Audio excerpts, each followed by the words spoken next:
My name is Talia, and I'm 26 years old. I still remember the moment everything in my family quietly fell apart. Just days before Thanksgiving. It started with a phone call from my mom that sounded strangely cold. The kind of voice people use when they've already made a decision about you. I was standing in my apartment kitchen, staring at the grocery list I had been making for the trip home, when she said something that made my heart drop. My mom said, "You won't be at Thanksgiving this year. Your sister's new husband thinks you'd ruin the vibe." For a few seconds I thought I had misheard her. Ruin the vibe? I asked her what she meant, but she just sighed like she was tired of the conversation before it even started. She told me that my sister's new husband, Ethan, felt uncomfortable around me, and that since this was his first Thanksgiving with the family, they didn't want drama. Drama? I barely even knew the guy. I had met him exactly twice, once at their rushed wedding dinner, and once at a short family brunch where he barely spoke to me. Still, somehow I had already become the problem. I stood there gripping my phone, while my mom kept explaining things as if it were perfectly reasonable to uninvite your own daughter from a holiday. She said it would only be this year, and that maybe next year things would feel different. But what hurt the most wasn't even the excuse, it was how easily everyone seemed to agree with it. My sister hadn't called me. My dad hadn't called me. It was like they had all quietly decided I didn't belong at the table anymore. I felt that heavy, familiar feeling I'd had growing up. The one where I somehow ended up being the odd one out in my own family. I wanted to argue, to defend myself, to ask what exactly Ethan had said about me. But the truth was, I already knew how those conversations went. If I pushed, they'd say I was proving his point. So instead, I did the one thing no one expected. I said nothing. I just told my mom I understood and ended the call. That night, I sat alone in my apartment with the silence pressing in around me. Outside, the city was already glowing with early holiday lights, but inside my chest it felt dark and hollow. I kept replaying those words in my mind. You won't be at Thanksgiving this year. It sounded less like a request and more like a verdict. Eventually, anger replaced the sadness. Who was Ethan to decide whether I belonged in my own family? And more importantly, why were they letting him? I tried to remember our short interactions. At the wedding dinner, he had watched me strangely when I mentioned where I worked, like the information had caught him off guard. At brunch, he had asked me a few careful questions about my job, my office, my position. Questions that felt less like curiosity, and more like he was trying to confirm something. At the time, I brushed it off as awkward small talk. Now, lying awake in the dark, I wondered if there had been something else in his expression. Something like recognition or fear, but the more I thought about it, the less sense it made. I hadn't done anything to this man. I didn't even know him well enough to offend him. By midnight, I had convinced myself to stop caring. If my family didn't want me there, fine. I'd make my own plans for Thanksgiving. I'd cook something simple, maybe watch movies, maybe even take a short trip somewhere quiet. I told myself I was okay with it, but deep down the rejection still stung like a fresh bruise. The next morning I went to work determined to push the whole thing out of my mind. My office building downtown was already buzzing when I walked in. The usual morning rush of employees, ringing phones, and the smell of coffee drifting through the halls. Work had always been the one place where things felt steady and predictable. I liked that. I liked being someone people relied on instead of someone they excluded. I had just settled at my desk and opened my laptop when my assistant knocked lightly on the door. She looked a little confused. "Talia," she said carefully, "there's a man in reception asking for you. He says it's urgent." I frowned. I wasn't expecting any meetings that morning. "Did he give a name?" I asked. She nodded slowly.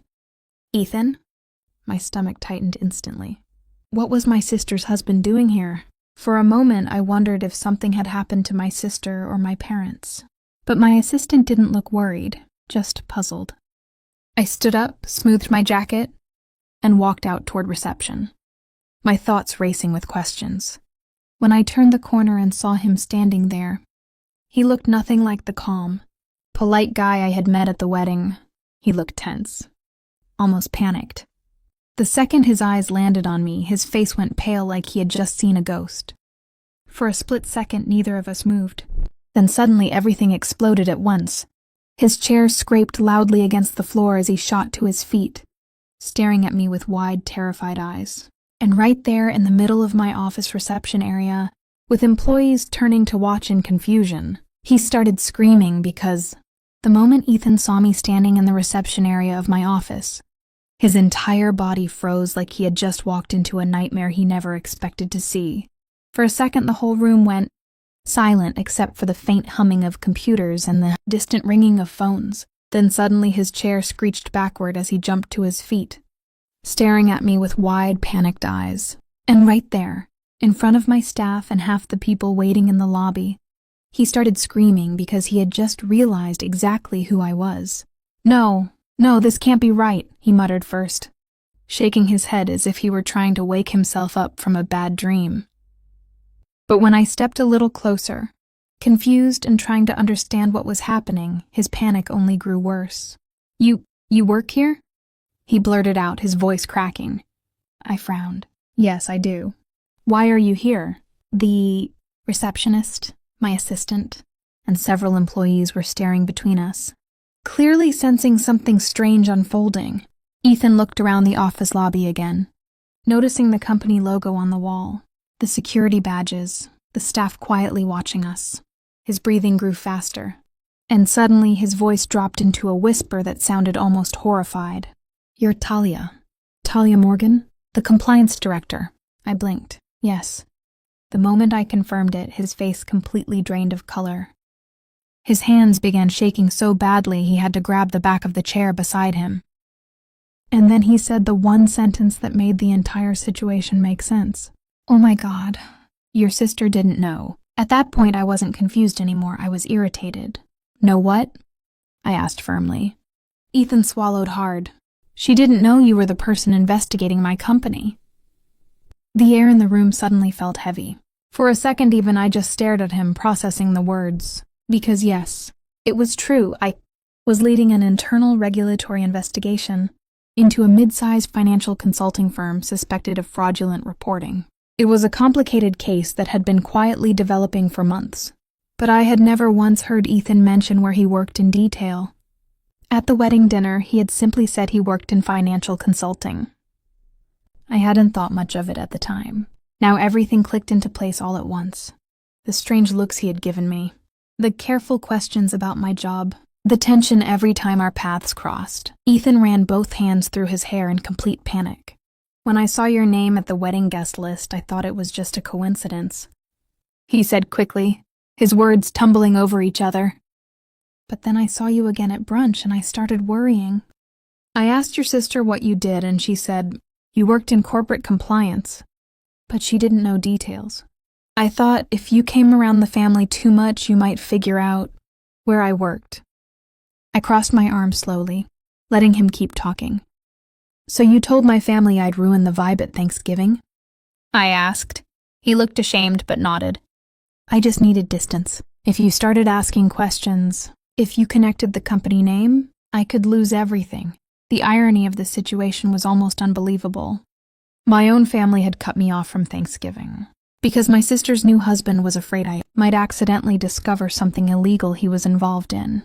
But what Ethan didn't realize yet was the part that truly terrified him. I looked him straight in the eyes and said calmly, "Ethan, the investigation already connected the dots last week." His face completely collapsed. "What?" "Your company name came up in a financial audit. We've already pulled the records." He looked like the ground had disappeared beneath his feet. His voice dropped into a desperate whisper. "You're going to report it." I didn't answer immediately. I simply studied him, the man who had convinced my own family to exclude me just to protect himself. The man who thought pushing me away would stop the truth from catching up with him. Finally, I spoke. "That depends on what the records show," I said evenly. "But I suggest you start preparing for some very serious questions." At that moment, Ethan looked less like a confident new husband, and more like a man realizing the consequences of his choices were already closing in. He had come to my office that morning hoping to confirm whether I was the same Talia he feared. Instead, He had walked straight into the worst possible confirmation. After a long silence, he nodded weakly, muttered a quiet apology, and walked out of the lobby looking like someone heading toward a storm he couldn't escape. The moment the doors closed behind him, my assistant turned to me slowly with wide eyes. "Do I even want to know what that was about?" she asked. I exhaled and shook my head with a faint smile. Not today. But later that evening, sitting alone again in my apartment, I thought about the strange twist of fate. My family believed I was the one who would ruin Thanksgiving. But the truth was, the only reason Ethan was afraid of me was because he already knew what he had done. And sometimes the truth has a way of showing up exactly where people least expect it.